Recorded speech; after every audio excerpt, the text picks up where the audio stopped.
5 minutes. Muchas gracias, señor. Thank you very much, President. Chile would very much like to thank Professor Anaya for his presentation and particularly for the visit to our country which he carried out last April, which allowed for a very broad exchange with national authorities, including our President of the Republic, and with representatives from various sectors, including various leaders from indigenous communities and peoples.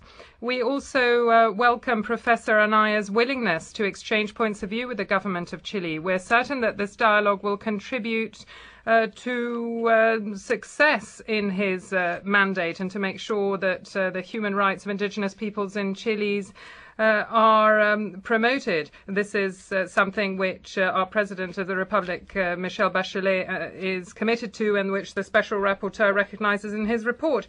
The government has begun to examine the report of the 14th of September and will continue the dialogue with the Special Rapporteur, certain that we'll be able to count on his significant support in implementing our international obligations. Now, President, in presenting our report at the Working Group of Council as part of the UPR last May, my delegation very fully explained the situation of the human rights of indigenous peoples in Chile. At the same session last week, when we were considering the adoption of the report of Chile, I had the opportunity to provide further information on recent developments and measures which have been adopted in this regard. I just wanted to remind you that since the recent national survey in 2006, it was pointed out that 19% of the indigenous peoples continued to be poor, compared with 13.3% of non-indigenous peoples.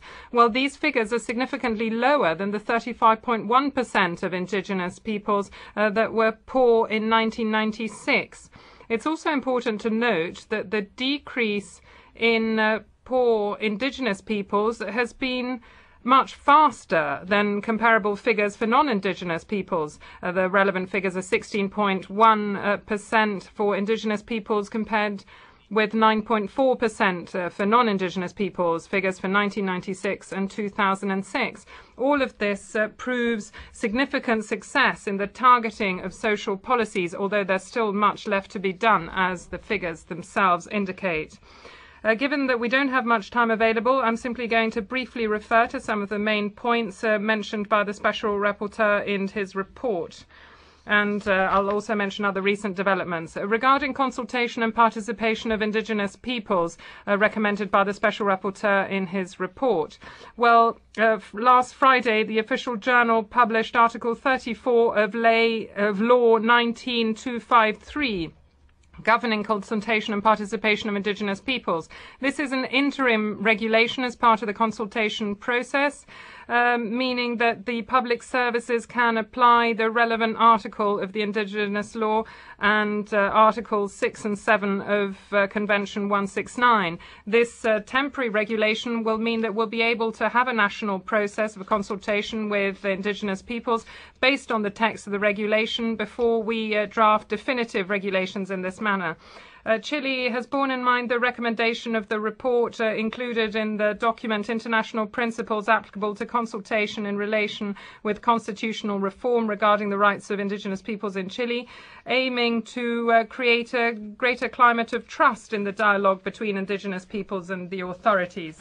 Secondly, Convention 169 of the ILO entered into force in Chile on the 15th of September, and this heralds a new era in relations between indigenous peoples, the state and the Chilean society, as far as their political, economic and cultural dimension is concerned in future years. Its ratification was a decision taken by the President of the Republic, aiming to ensure that their rights of indigenous peoples are taken further and showing the commitment of the government.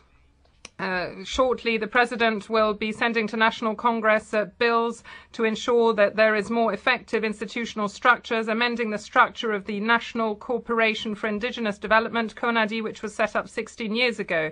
There will also be projects of constitutional reform to establish political participation of indigenous peoples in the National Congress and regional councils, and there will be a proposal for a National Council of Indigenous Persons.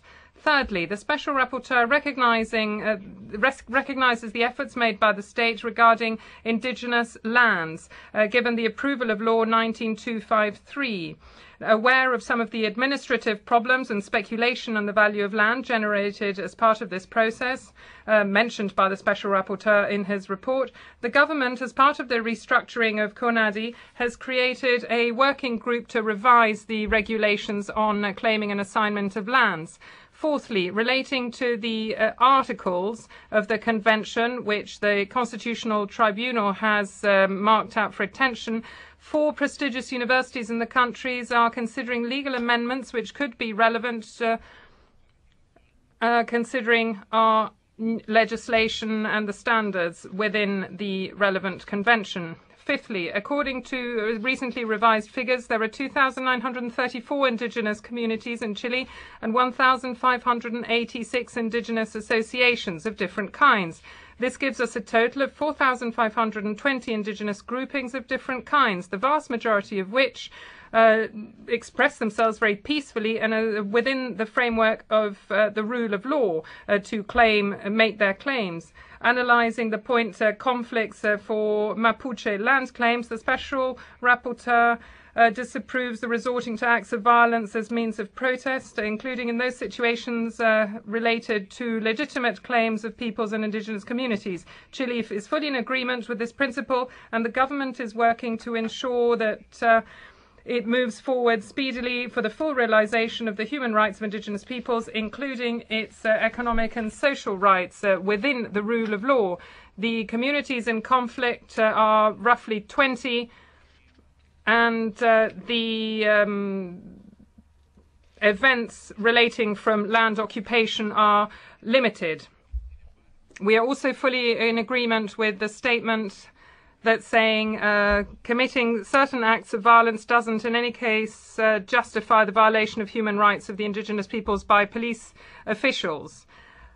The government is concerned by the 6 acts of police violence resulting in death, 3 in very recent times, and the criminal proceedings, the relevant criminal proceedings are underway, and there are defendants. Relating to